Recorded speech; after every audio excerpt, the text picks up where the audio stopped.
اللہ، لوگوں سن لو، جو جوان جوانی میں توبہ کرے وہ اللہ کا حبیب ہے۔ اور ایک روایت میں آتا ہے 1000 بوڑھے کے توبہ کرنے سے اللہ کو ایک جوان کی توبہ زیادہ محبوب ہے۔ اور جب کوئی جوان جوانی میں توبہ کرتا ہے اللہ کا عرش بھی خوشی میں جھوم اٹھتا ہے۔ جوانی کی توبہ اللہ کو بہت زیادہ پسند ہے۔ وہ جوان جس کی جوانی اللہ کی عبادت میں گزری۔ جوانی مستی کا نام نہیں ہے، جوانی آوارگی کا نام نہیں ہے، خواہشات کی تکمیل کا نام جوانی نہیں ہے، موڑوں اور چوکوں پہ کھڑا ہونے کا نام جوانی نہیں ہے، مصلی پہ بیٹھ کے رب کے حضور آنسو بہانے کا نام جوانی۔ ایک روایت میں آتا ہے کہ تمہارے بہتر جوان وہ ہیں جو بوڑھوں کی مشابہت اختیار کریں، اور بدترین بوڑھے وہ ہیں جو جوانوں کی مشابہت اختیار کریں۔ تو بہترین جوان یہ ہے کہ جو جوانی میں بڑھاپے جیسا ہو، بوڑھوں جیسے انداز اور اطوار اور عادتیں اپنائے، اچھے اخلاق اور اچھا انداز اور مصلی کو لازم پکڑے۔ وشاب نشأ فی عبادت اللہ، وہ جوان جس کی جوانی اللہ کی عبادت میں گزری۔ شب و روز، میں نے کل بھی کہا تھا کہ بڑھاپے کے اندر نیک اعمال کرنا بہت بڑی بات ہے، بہت بڑی سعادت ہے کہ بڑھاپے کے اندر نیک اعمال کیے جائیں، لیکن عبادت کا جو لطف جوانی میں ہے وہ بڑھاپے میں نہیں ہے۔ اللہ اکبر۔ اللہ تعالیٰ جل شانہ جوان کی توبہ کو پسند کرتا ہے، وہ جوان جو اللہ کی عبادت میں، وشاب نشأ فی عبادت اللہ، وہ جوان جس کی جوانی اللہ کی عبادت میں گزری۔ اب عبادت کا مفہوم بہت وسیع ہے۔ ویسے بہترین عبادت نماز ہے، بہترین عبادت الصلاۃ، نماز ہے، اور حضور نے اس کو اپنی آنکھوں کی ٹھنڈک قرار دیا۔ لیکن صرف عبادت کا مفہوم نماز تک ہی نہیں ہے، عبادت کا مفہوم بہت وسعت والا ہے۔ ساری زندگی اللہ کی رضا میں گزار دینا، اللہ کی مرضی کے مطابق زندگی گزار دینا، یہ عبادت ہے۔ اللہ اکبر۔ بعض نے کہا کہ بس اس کی رضا میں اپنے آپ کو گم کر دینا عبادت ہے۔ غلام کو عبد کہتے ہیں نا، اور عبد وہ ہوتا ہے جو اپنے آقا کی مرضی میں اپنی مرضی کو گم کرتے ہیں۔ کوئی شخص کسی غلام کو خریدنے گیا نا منڈی میں، جب غلام بکتے تھے، فروخت ہوتے تھے، تو جا کے ایک غلام اس کو پسند آیا، تو اس نے جب اس کا سودا کیا تو غلام سے پوچھتا ہے تمہارا نام کیا ہے؟ تو غلام کہتا ہے میرا نام کوئی نہیں ہے، جو رکھیں گے وہی میرا نام ہوگا۔ جب غلام ہے تو پھر اس کی اپنی مرضی ختم ہوگی۔ تو ہم اللہ کے غلام ہیں، اللہ کے بندے ہیں، تو بندگی کا حق یہ ہے، اللہ اکبر، کہ ہم سر سے لے کر پاؤں تک اس کے ہو جائیں۔ تیرے ہندیاں سندیاں محبوبہ، میں کافر ہوواں جے میں ہوواں۔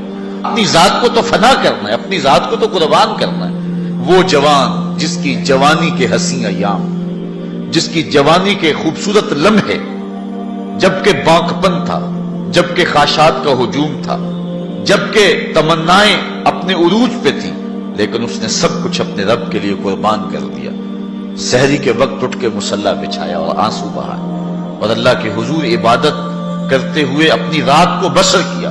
ایک روایت میں آتا ہے جو دن کا روزہ اور رات کی عبادت نہیں کرتا اس کو ایمان کی حلاوت ہی نصیب نہیں ہوتی۔ ایمان کی ایک حلاوت ہے، ایمان کی ایک مٹھاس ہے، ایمان کا ایک مزہ ہے، ایک سرور ہے۔ وہ کس کو نصیب ہوگا؟ جو دن روزے سے گزارے گا اور رات مصلی پہ گزارے گا، اپنی آنکھوں پر حیا کے پہرے بٹھائے گا، اپنی سوچوں کی پاکیزگی کا سامان کرے گا۔ ورنہ جوانی آئی اور گزر گئی، اور اپنا قیمتی وقت ہم نے برباد کر دیا۔ جس طرح ہر چیز کا بانکپن جوانی میں ہوتا ہے، عبادت کا جو سرور اور عبادت کی جو لذت جوانی میں نصیب ہوتی ہے وہ زندگی کے کسی اور ایام میں نصیب نہیں ہوتی۔ اس لیے حضور نے ارشاد فرمایا کہ وہ جوان وشاب نشأ فی عبادت اللہ، وہ جوان جس کی جوانی اللہ کی عبادت میں گزری، جب قیامت کے دن کوئی سایہ نہیں ہوگا اللہ اس جوان کو اپنے عرش کا ٹھنڈا سایہ نصیب فرمائے۔ تیسرا شخص جو عرش الہی کا سایہ پائے گا، وَرَجُلٌ قَلْبُهُ مُعَلَّقٌ فِي الْمَسَاجِدِ، وہ آدمی جس کا دل مسجدوں کے ساتھ لٹکا ہوا ہے، مسجد کے ساتھ وابستہ ہے، ایک نماز پڑھتا ہے تو دوسری نماز کے انتظار میں بیٹھ جاتا ہے۔ حضرت عبداللہ ابن مسعود رضی اللہ تعالی عنہ رہتے ہی مسجد میں تھے، مسجد کی کچھ لوگ میخیں ہوتی ہیں، حضور فرمایا کچھ لوگ مسجدوں کی میخیں ہوتی ہیں، جب بھی دیکھو مسجد میں ملیں گے، ڈھونڈو تو مسجد میں ملیں گے، جب بھی فارغ ٹائم ملا جو فوراً مسجد میں آ گئے۔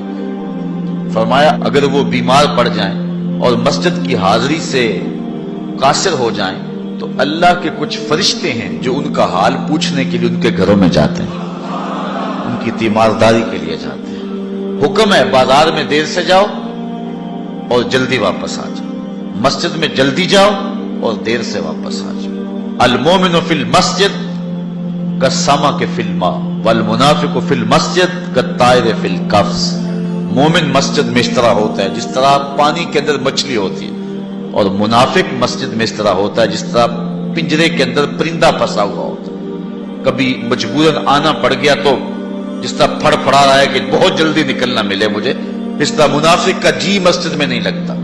مسجد میں جلدی آؤ اور دیر سے واپس جاؤ، لیکن ہم نے اپنے طرز زندگی کو الٹ بنا لیا ہوا ہے۔ بازار میں آدھے گھنٹے کے لیے جائیں تو 5 گھنٹے لگ جاتے ہیں، مسجد میں جاتے ہیں ہم صرف آخری وقت میں اور کوشش کرتے ہیں کہ سب سے پہلے واپس آ جائیں۔ مجھے ویسے بڑی حیرت ہوتی ہے جب نماز ختم ہو یا جمعۃ المبارک یا کوئی اور ایسا، تو جو دروازے کے اوپر رش ہوتا ہے ہر بندے کی کوشش ہوتی ہے کہ میں جلدی نکل جاؤں، حالانکہ جتنی دیر تک مسجد میں بیٹھیں گے، جتنی دیر تک مسجد میں رکیں گے، اتنی برکتیں اترتی رہیں گی۔ بہترین لمحے وہی ہیں جو اللہ کے گھر میں گزر گئے۔ خیر الاماکن، بہترین جگہیں اللہ کے گھر ہیں۔ مسجد کی آبادی اور مسجد کی ستھرائی اور صفائی اور مسجد کی تعمیر و تزئین کے لیے جو لوگ وابستہ ہوتے ہیں بہت بابرکت لوگ ہیں۔ حضور نے فرمایا من بنا للہ مسجدا بن اللہ لہ بیتا فی الجنہ، جس نے اللہ کی مسجد بنائی اللہ اس کے لیے جنت میں گھر بنا دیتا ہے۔ کتنی بڑی سعادت ہے اس شخص کے لیے جو اللہ کے گھر کو تعمیر کرتا ہے۔ لیکن صرف تعمیر ہی کافی نہیں، اس کی آبادی رنگ و روغن اور رنگوں کے مختلف انداز کے فانوسوں سے نہیں ہے، مسجد کی آبادی نمازیوں سے ہے۔ نمازی ہوں گے مسجد آباد ہوگی۔ مسجد تو بنا دی شب بھر میں ایمان کی حرارت والوں نے، من اپنا پرانا پاپی تھا برسوں میں نمازی بن نہ سکا۔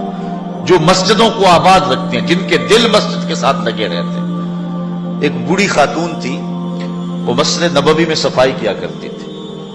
یہ ہم نے بھی بچپن میں دیکھا ہے کہ بوڑھی عورتیں مسجدوں میں آ کے جھاڑو دیا کرتی تھی۔ اب تو وہ تصور ہی ختم ہو گیا اور اب ہم یہ چیز نہیں دیکھتے ہیں۔ وہ ایک زمانہ تھا کہ سنِ کہولت کو پہنچی ہوئی عورتیں، ظاہر ان سے پردے کے حکام بھی ساقط ہو جاتے ہیں، تو ایسی عورتیں عموماً جب صبح مساجد سے بچے پڑھ کے چلے جاتے تھے تو وہ مسجدوں میں آتی تھی، اور ہم نے اپنی آنکھوں سے دیکھا ہے کہ وہ مسجدوں کی صفائی ستھرائی کیا کرتے تھے۔ نمازی بھی آتے تھے، وہ کوشش کرتے تھے، کچھ لوگ پہلے آ جاتے تھے کہ مسجد کی صفائی کریں، کچھ لوگ ویسے کوئی تنکا پڑا اس کو اٹھا کر کے کوئی نہ کوئی ذمہ داری لے لیتے تھے۔ یہ مسجدوں کے اندر جو اب خادم رکھے گئے ہیں، اس کو ہم جو تنخواہ دیتے ہیں وہ ہمارا حصہ تو پڑ گیا اس کے اندر، لیکن آج خود بھی اگر کبھی مسجد کی صفائی کا اہتمام کریں اور انتظام کریں تو یہ ایک ایسی چیز ہے جس سے دل ستھرے ہوتے ہیں۔ جو اللہ کے گھر کو صاف کرتا ہے اللہ اس کے دل کو صاف کر دیتا ہے۔ تو وہ بوڑھی خاتون تھی، مسجد نبوی میں آتی تھی اور مسجد نبوی کی صفائی کرتی تھی۔ ایک دن حضور نے فرمایا کتنے دن ہو گئے ہیں میں اس بوڑھی خاتون کو دیکھ نہیں رہا۔ صحابہ نے عرض کی حضور وہ تو فوت ہو گئی ہے۔ تو فرمایا کہ تم نے مجھے بتایا نہیں؟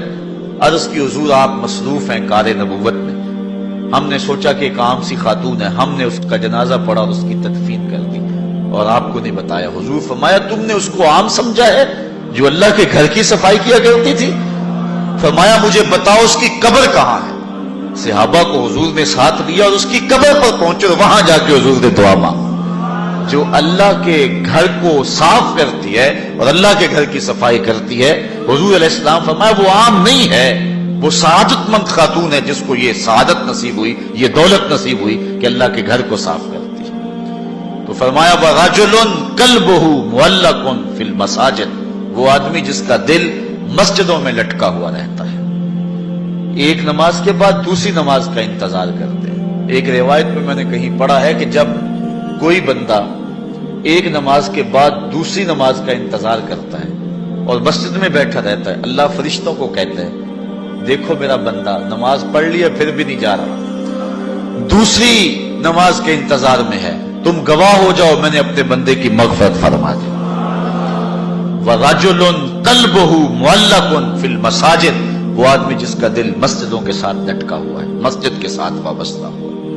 چوتھا شخص وَرَجُلَانِ تَحَابَّا فِي اللَّهِ اجْتَمَعَا عَلَيْهِ وَتَفَرَّقَا إِلَيْهِ، دو آدمی جنہوں نے اللہ کی رضا کے لیے آپس میں پیار ڈالا، ان کی محبت کا ذریعہ اللہ کی رضا تھی، جب وہ ملے تو اسی لیے ملے، اور جب جدا ہوئے تو اسی لیے جدا ہوئے، ان کی محبت اللہ کی رضا کے لیے تھی۔ فرمایا قیامت کے دن جب کوئی سایہ نہیں ہوگا، ان دونوں کو اللہ اپنے عرش کا ٹھنڈا سایہ عطا کرے۔ ایک بندہ اپنے ایک دوست کو ملنے جا رہا ہے، دینی دوست، محبت پیار کا رشتہ اللہ اس کے رسول کی رضا کے لیے۔ حدیث میں آتا ہے کہ راستے میں بصورت انسان ایک فرشتہ اس کو ملا اور اسے پوچھتا ہے کہ کدھر جا رہے ہو؟ وہ کہتا ہے کہ میں فلاں بستی میں اپنے ایک دوست کو ملنے جا رہا ہوں۔ تو فرشتہ پوچھتا ہے تجھے اس سے کوئی حاجت ہے، کوئی کام ہے؟ وہ کہتا مجھے کوئی کام نہیں۔ کہا کوئی احسان ہے جس کے بدلے میں جا رہے ہو؟ کہا کوئی احسان نہیں۔ کہا کوئی رشتہ داری ہے تیری اس کے ساتھ؟ اس نے کہا کوئی رشتہ داری نہیں۔ تو فرشتے نے بصورت انسان جو آیا ہوا تھا، حدیث میں آتا ہے، وہ پوچھتا ہے کہ پھر کس لیے جا رہے ہو؟ کہا بس اللہ کے لیے جا رہا ہوں۔ تو فرشتے نے کہا کہ میں تیرے رب کا فرستادہ ہوں، مجھے رب نے بھیجا ہے، تو اللہ کی رضا کے لیے جا رہا ہے اس شخص کو ملنے کے لیے، اور کوئی مقصد نہیں ہے، تو اللہ تعالیٰ نے تجھے بھی بخشا اور اسے بھی بخشا۔ جو اللہ کی رضا کے لیے اسی شخص سے دوستی رکھتا ہے۔ پیار کے اور بھی بہت سارے ذرائع، رشتہ داری سے صلہ رحمی، دودھ کا رشتہ، خون کا رشتہ، کاروباری روابط، سیاسی روابط، غرض کے رشتے، بہت کچھ ہے، لیکن جب کسی سے ملاقات ہو، جب کسی سے تعلق قائم ہو تو وہ اللہ کے لیے۔ الحب للہ والبغض للہ، میرے پیار کا سبب بھی اللہ اور میرے کسی سے دشمنی کا سبب بھی اللہ۔ جب اللہ کی رضا کے لیے دو شخص آپس میں پیار کرتے ہیں تو حضور علیہ السلام فرماتے ہیں وہ اتنے خوش نصیب لوگ ہیں کہ قیامت کے دن جب سورج 1.25 میل پہ ہوگا اور کوئی جو ہے وہ سایہ نہیں ہوگا، فرمایا حضور نے کہ اللہ ان کو اپنے عرش کا ٹھنڈا سایہ عطا فرمائے۔ اتنی بڑی سعادت ان کو نصیب ہوگی جن کی رضا کا معیار اور جن کی جو ہے وہ محبت اللہ اور اس کے رسول کے لیے ہے، اور معیار ان کا یہی ہے، الحب للہ والبغض للہ۔ پانچواں شخص جس کے بارے میں حضور نے فرمایا کہ وہ جنت کا سایہ پائے گا، وَرَجُلٌ دَعَتْهُ امْرَأَةٌ ذَاتُ مَنْصِبٍ وَجَمَالٍ فَقَالَ إِنِّي أَخَافُ اللَّهَ، ایک روایت میں ذات و حسب و جمال فقال انی اخاف اللہ، وہ شخص جس کو کسی عورت نے دعوت گناہ دی اور وہ عورت ذات و منصب و جمال، منصب اور جمال کی مالکہ تھی، صاحب اسب و نسب بھی تھی اور خوبصورت بھی تھی۔ اس نے عورت نے مرد کو لبھایا اور اپنے جال میں پھانسنا چاہا۔ اب جب قدموں میں حسن خود بچ رہا، پھر اپنے جذبات پہ قابو کون رکھے؟ لیکن اس جوان نے، اس شخص نے اس کی اس بات کے جواب میں کہا انی اخاف اللہ، تیری بات تو مان لیتا لیکن کیا کروں، رب سے ڈر لگتا ہے، اللہ کا خوف مجھے آتا ہے۔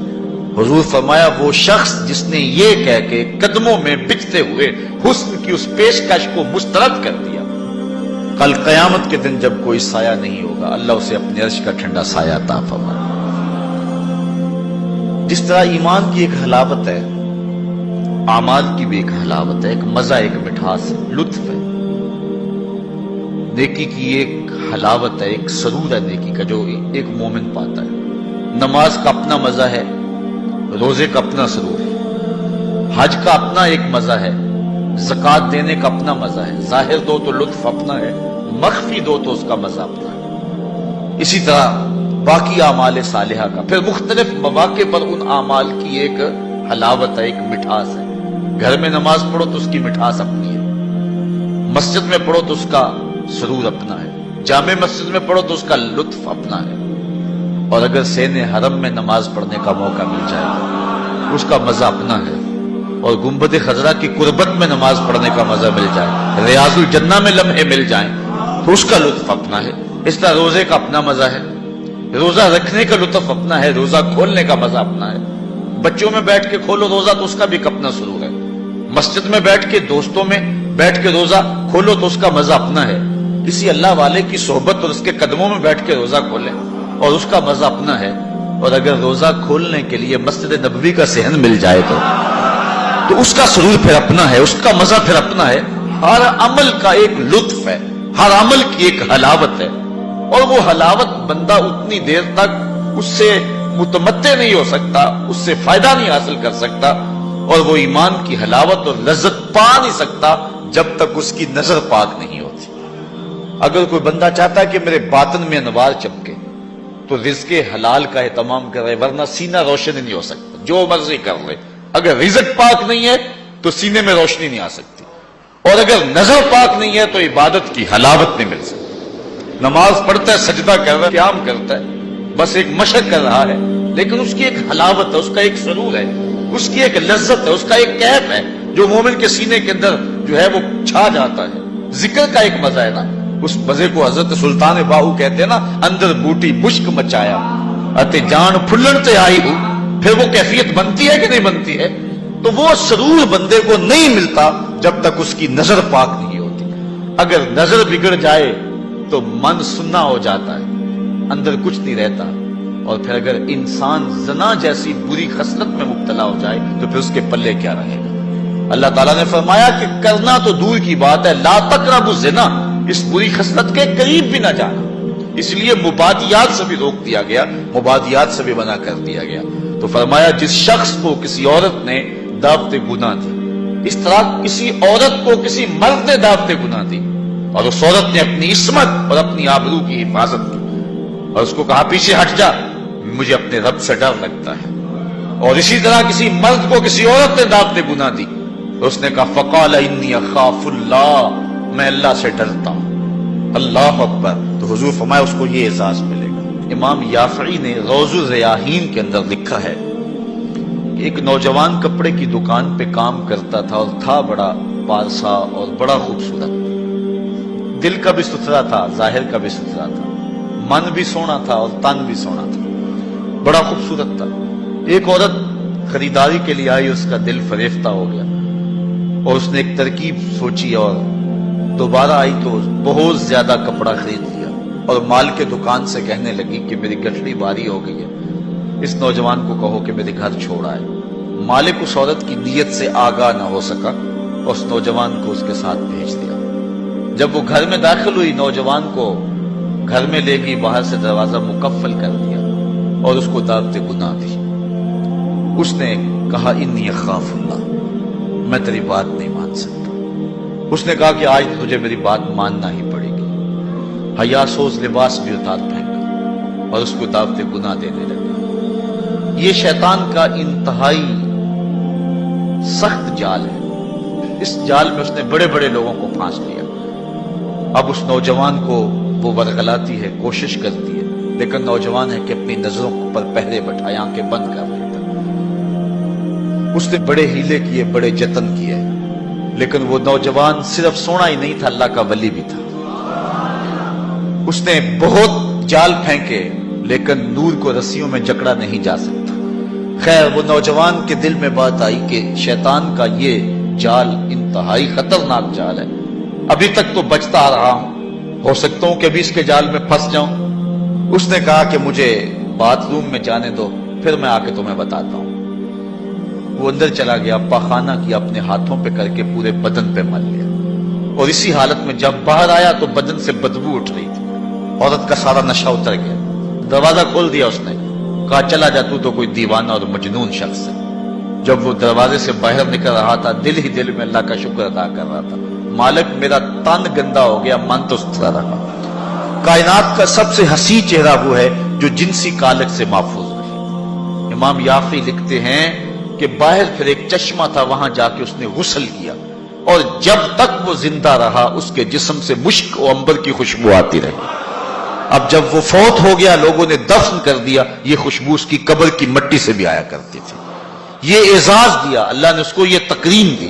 بعض روایت میں اس کا نام مغیرہ بتایا گیا ہے کہ لوگوں نے اس کا نام مغیرہ مشکی رکھ دیا، کہ وہ مغیرہ جس کے بدن سے خوشبو آتی۔ تو فرمایا وہ شخص جس کو کسی عورت نے دعوت گناہ دی، اور اس نے یہ کہہ کے قدموں میں بچھتے ہوئے حسن کی پیشکش کو ٹھکرا دیا.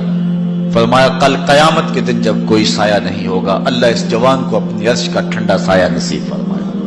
چھٹا شخص جس کے بارے میں حضور نے یہ وعدہ دیا وَرَجُلٌ تَصَدَّقَ بِصَدَقَةٍ فَأَخْفَاهَا حَتَّى لَا تَعْلَمَ شِمَالُهُ مَا تُنْفِقُ يَمِينُهُ. وہ شخص جس نے صدقہ کیا اور اتنا خفیہ کیا کہ جو دائیں ہاتھ نے کیا بائیں کو اس کی خبر نہیں ہوئی. اتنا مخفی انداز سے صدقہ کیا، خیرات کی. پرانے زمانے کے اندر بزرگ چاندی یا سونا کسی کپڑے میں باندھ کر کے کسی کے گھر میں چھوڑ آیا کرتے تھے، کسی کے گھر میں پھینک آیا کرتے تھے، یا کسی نابینے کو دے دیتے تھے اور کلام نیر سے کرتے تھے تاکہ ہم ظاہر نہ ہو، ہمارا نام بھی ظاہر نہ ہو. کھلا صدقہ کرنا اس کی ممانعت نہیں ہے، اس کا بھی اجر ہے اگر ریاکاری کی نیت دل کے کسی گوشے میں نہ ہو. لیکن یہ بات ذہن میں رکھیں کہ ریاکاری کی چالیں بہت باریک ہیں، بہت باریک. براہیمی نظر لیکن بڑی مشکل سے ملتی ہے. ہوس چھپ چھپ کے سینوں میں بنا لیتی ہے تصویر. جو ریاکاری کی چالیں ہیں وہ کالے پتھر پر کالے رنگ کی چونٹی چلے تو جس طرح وہ نظر نہیں آتی ہے اس طرح ریاکاری کی چالیں بھی اتنی ہی باریک ہیں، بہت باریک ہیں. تو انسان کے اندر ریاکاری پیدا ہو جاتی ہے. اگر ریاکاری سے بچے، اس کی نیت میں خلوص ہو، للہیت ہو، تو پھر کھلا صدقہ دینا بھی اجر و ثواب کا باعث ہے. جس طرح کہ آقا کریم علیہ السلام نے جہاد کے لیے فنڈ مانگا تو ایک صحابی نے جو ہے وہ عرض کیا کہ حضور میں اتنا پیش کرتا ہوں. اس نے پیش کیا تو اس کے دیکھا دیکھی باقی لوگ بھی جو ہیں وہ اٹھ کھڑے ہوئے اور پیش کرنے لگے. حضور نے اس موقع پر ارشاد فرمایا تھا من سنہ فی الاسلام سنتن حسنہ فلہ اجرھا. جس نے اسلام میں کوئی اچھا طریقہ رائج کیا تو اب اس کے دیکھا دیکھی جو بھی وہ کام کرتے رہیں گے اس کا اجر اس پہلے شخص کو نصیب ہوتا رہے گا. اگر نیت یہ ہے کہ میرے دیکھا دیکھی لوگ کریں گے تو پھر جو ہے وہ یہ خلوص والی نیت ہے، اس میں کھلا کرنے میں کوئی قباحت نہیں. میں کہتا ہوں کہ دو طرح کے لوگ ہوتے ہیں. یہ فنڈز چندہ وغیرہ جو طلب کیا جاتا ہے، ایک ہے کوئی شخص کسی کو ذاتی طور پہ دے تو وہاں مخفی دینا بہتر ہے. کسی شخص کی ذاتی آپ مدد کرنی ہے تو وہاں یہ ہے کہ جو دائیں نے خرچ کیا بائیں کو اس کی خبر نہ ہونے پائے، کیونکہ اس سے کسی شخص کی عزت نفس مجروح ہونے کا اندیشہ ہے. لیکن جو اجتماعی مسائل ہیں جس میں کسی کی عزت نفس مجروح ہونے کا اندیشہ نہیں ہے تو وہاں آپ کھلا اس نیت سے کریں کہ باقیوں کو بھی ترغیب ہو جائے تو اس میں کوئی قباحت نہیں ہے. مثال کے طور پہ مسجد کے لیے فنڈ طلب کیا جا رہا ہے، کسی دارالعلوم کے لیے طلب کیا جا رہا ہے، آج کل یہ زلزلہ اور سیلاب زدگان کے لیے فنڈ طلب کیے جا رہے ہیں، تو اس میں اگر آپ کھلا دیں تاکہ باقیوں کو بھی ترغیب ہو، یا آپ 10 آدمیوں کو بتائیں یار میں نے اتنا کیا آپ بھی کریں لہذا ہم یہ کام کر لیں، تو اس میں قباحت نہیں ہے نیت کے اخلاص کے ساتھ. نیت بگڑ گئی وہ تو مخفی بھی کیا وہ بھی خراب. تو بات یہ ہے کہ صدقہ ظاہر کیا جائے یا صدقہ مخفی کیا جائے دونوں بابرکت ہیں، لیکن ان میں افضل یہ ہے کہ انسان مخفی کرے. اور حضور فرماتے ہیں وَرَجُلٌ تَصَدَّقَ بِصَدَقَةٍ فَأَخْفَاهَا، کہ وہ شخص جس نے صدقہ کیا اور صدقہ اتنا مخفی کیا حَتَّى لَا تَعْلَمَ شِمَالُهُ مَا تُنْفِقُ يَمِينُهُ، جو دائیں نے کیا بائیں کو اس کا پتہ نہ چلا. دائیں ہاتھ کے صدقے کا بائیں ہاتھ کو پتہ نہ چلا، اس کو خبر نہ ہوئی. کتنا بڑا اعزاز حضور نے شخص کے لیے مقرر فرمایا کہ کل قیامت کے دن جب کوئی سایہ نہیں ہوگا اس صدقہ کرنے والے کو اللہ عرش کا ٹھنڈا سایہ دے گا. اللہ کی راہ میں خیرات کرتے رہنا چاہیے، اور صدقہ دینے سے مال گھٹتا نہیں ہے، مال بڑھتا ہے. میں اس کی ایک مثال دیا کرتا ہوں کہ پرانے زمانے کے اندر کنویں ہوتے تھے، اب تو ٹیوب ویل آ گئے، ہینڈ پمپ آ گئے اور بہت کچھ آ گیا زمین سے پانی نکلوانے کے لیے. لیکن اس وقت کنویں میں ڈول ڈال کر کے جو ہے وہ پانی نکالا کرتے تھے. جب جدید آلات آ گئے تو کنویں کی ضرورت ختم ہو گئی اور لوگوں نے یہاں سے پانی لینا شروع کر دیا، چونکہ وہاں پانی حاصل کرنے کے لیے دقت زیادہ برداشت کرنا پڑتی ہے. اب وہ کنویں کہیں کہیں آپ کو مل جائیں گے، مختلف دیہاتوں میں بستیوں میں آپ جائیں تو پرانے کنویں جو ہے وہ کہیں کہیں موجود ہیں، لیکن ان میں جھانک کر کے دیکھیں کہ ان کا پانی بہت نیچے چلا گیا اور بہت کم پڑ گیا. ان کنووں کو کسی نے بند نہیں کیا، لیکن اب پانی کہاں غائب ہو گیا؟ اصل بات یہ ہے کہ جب کنویں اپنا فیض باہر دیتے تھے اللہ نیچے سے پانی بھی انہیں دیتا تھا، جب ان کنووں نے پانی دینا چھوڑ دیا نیچے سے جو سوتے پھوٹتے تھے وہ بھی خشک ہو گئے۔ جو راہ خدا میں خرچ کرتا رہتا ہے اللہ اس کو عطا فرماتا رہتا ہے۔ شیطان کہتا ہے کہ خرچ کرو گے تو کم ہو جائے گا، لیکن رب کہتا ہے خرچ کرو گے میں وعدہ دیتا ہوں کہ بڑھ جائے گا۔ اب اللہ پر اگر کسی شخص کا پختہ یقین ہے، پختہ یقین، تو پھر جو ہے وہ اس کو خرچ کرتے ہوئے یہ احساس کبھی نہیں ہوگا کہ اس سے میرا مال کم ہو رہا ہے، صدقے سے میرا مال کم ہو رہا ہے، ایسا ہو نہیں سکتا اگر پختہ یقین ہے۔ حضرت رابعہ بصریہ سلام اللہ علیہا بہت سخیہ تھیں، اور آپ کے ڈیرے پہ خانقاہ پہ لوگوں کا آنا جانا رہتا تھا، ان کو کھانا بھی کھلاتے تھے، اور درویشوں فقیروں کا مزاج ہی ہے کہ لوگ آئیں اور کھاتے جائیں۔ بابا بلے شاہ فرماتے ہیں ایٹو کھڑک کے دکڑ وجے تتا ہوئے چلا، آن فقیر کھا کھا جاون راضی ہوئے بلا۔ حضرت غوث اعظم سیدنا شیخ عبد القادر جیلانی علیہ رحمہ فرماتے ہیں آدھی فقیری جو ہے وہ خدمت خلق ہے، بھوکوں کو کھانا کھلانا اور ننگوں کو لباس پہنانا، آدھا فقر یہ ہے، آدھی فقیری یہ ہے۔ کسی نے کسی درویش سے پوچھا کہ فقیری کیا ہے؟ کہا فقیری خدمت خلق کا نام ہے، یہ گدڑی اور دلک کا نام نہیں ہے، یہ فقیری خدمت خلق کا نام ہے۔ تو حضرت رابعہ بصری کہ ہاں مہمانوں کا آنا جانا رہتا تھا۔ ایک دن خادمہ نے بتایا کہ 5-6 مہمان آ گئے اور صرف دسترخوان پر ایک ہی روٹی ہے، گھر کے اندر باورچی خانے میں صرف ایک ہی روٹی ہے۔ کہا جاؤ اس کو بھی اللہ کی راہ میں خیرات کر دو۔ اب عقل تو یہی کہتی ہے کہ روٹی ہے کچھ اور کہیں سے مہیا کی جائے اور مہمان نوازی کی جائے، لیکن یہاں اذعان دیکھیے، یقین دیکھیے۔ حضرت رابعہ بصریہ نے کہا کہ اس کو خیرات کر دو۔ خادمہ نے خیرات کر دیا، مہمان بیٹھے ہوئے ہیں، کوئی اور شے ہے نہیں۔ دروازے پر دستک ہوئی، پوچھا من علی الباب، دروازے پر کون؟ کہا فلاں کا فرستادہ غلام، میرے آقا نے آپ کے لیے بھیجا اور یہ کھانا دیا ہے۔ خادمہ نے کھانا وصول کیا، حضرت رابعہ کو کہا یہ کسی نے کھانا بھیجا۔ آپ نے کپڑا اٹھایا، گنا تو 5 روٹیاں تھیں۔ کہا یہ کھانا ہمارا نہیں، اس کے آقا نے کسی اور گھر بھیجا ہوگا، غلطی سے ہمارے گھر یہ آ گیا، کھانا واپس کر دیا۔ تھوڑے لمحے گزرے تھے، پھر دروازے پہ دستک ہوئی، کہا من دق الباب، دروازہ کس نے کھٹکھٹایا؟ کہا فلاں آقا کا بھیجا ہوا غلام ہوں، میرے آقا نے آپ کے لیے کھانا بھیجا۔ خادمہ نے وصول کیا، حضرت رابعہ کے سامنے رکھا، کپڑا اٹھایا، گنا تو 7 روٹیاں۔ کہا اس کے آقا نے کسی اور گھر بھیجا ہوگا، یہ بھی غلطی سے ہمارے گھر آ گیا، کھانا واپس کر دیا۔ پھر دروازے پہ دستک ہوئی، پوچھا من علی الباب، دروازے پر کون؟ کہا فلاں آقا کا بھیجا ہوا غلام ہوں، میرے آقا نے آپ کے لیے کھانا بھیجا ہے، اور کہا حضرت رابعہ کو دے کے ہی آنا۔ خادمہ نے وصول کیا، حضرت رابعہ کپڑا اٹھایا، گنا تو 10 روٹیاں تھیں۔ کہا ہاں یہ کھانا ہمارا ہے۔ کہا پہلے 2 بھی تو کہتے تھے آپ کا ہے، آپ نے انکار کر دیا۔ کہا میرے رب کا وعدہ ہے جو 1 دے میں 10 دیتا ہوں۔ پہلے 5 تھی، پھر 7 تھی، میں نے کہا مالک 10 پوری کرے گا تو تیری بندی وصول کرے گا۔ آپ کا اکاؤنٹنٹ آپ کو بتائے گا کہ اتنے پیسے اتنوں سے خرچ کر دیں گے تو اتنے کم ہو جائیں گے، کیلکولیٹر سے حساب کریں، وہ کہے گا اتنے تو اتنے کم ہو جائیں گے۔ شیطان کہتا ہے تمہارا رزق کم ہو جائے گا، لیکن تمہارا رب تمہیں بخشش، مغفرت اور رزق کی فراخی کا وعدہ دیتا ہے۔ وہ کہتا ہے تمہیں 1 دانہ زمین کے اندر بوتے ہو تو پھر دیکھو کتنی بالیاں نکلتی، بویا 1 نکلے 700۔ کہا جو رب 1 کو 700 بنا دیتا ہے تمہارے دیے کو کئی گنا نہیں بنا سکتا، اس لیے اس کی راہ میں خیرات کرو، پھر دیکھنا تمہارا مال کیسے بڑھتا چلا جاتا۔ اللہ اکبر۔ تو کہا وہ شخص جس نے صدقہ دیا اور اتنا مخفی دیا کہ جو دائیں نے خرچ کیا بائیں کو اس کی خبر نہ ہو۔ اور 7واں شخص، خوش نصیب شخص، اللہ ہمارے اندر یہ سارے وصف پیدا کرتے ہیں۔ اللہ اکبر۔ ایک شخص نے اپنی بیوی کو طلاق دے دی، یہ دیکھیں یقین علماء کا، ہمارے بزرگوں کا، اپنی بیوی کو طلاق دے دی، اور طلاق کن لفظوں سے دی کہ اگر میں جنتی نہیں ہوں تو تجھے طلاق ہے، اگر میں جنتی نہیں ہوں تو تجھے طلاق ہے۔ تو اب علماء سے پوچھا کہ طلاق ہوئی ہے یا نہیں ہوئی؟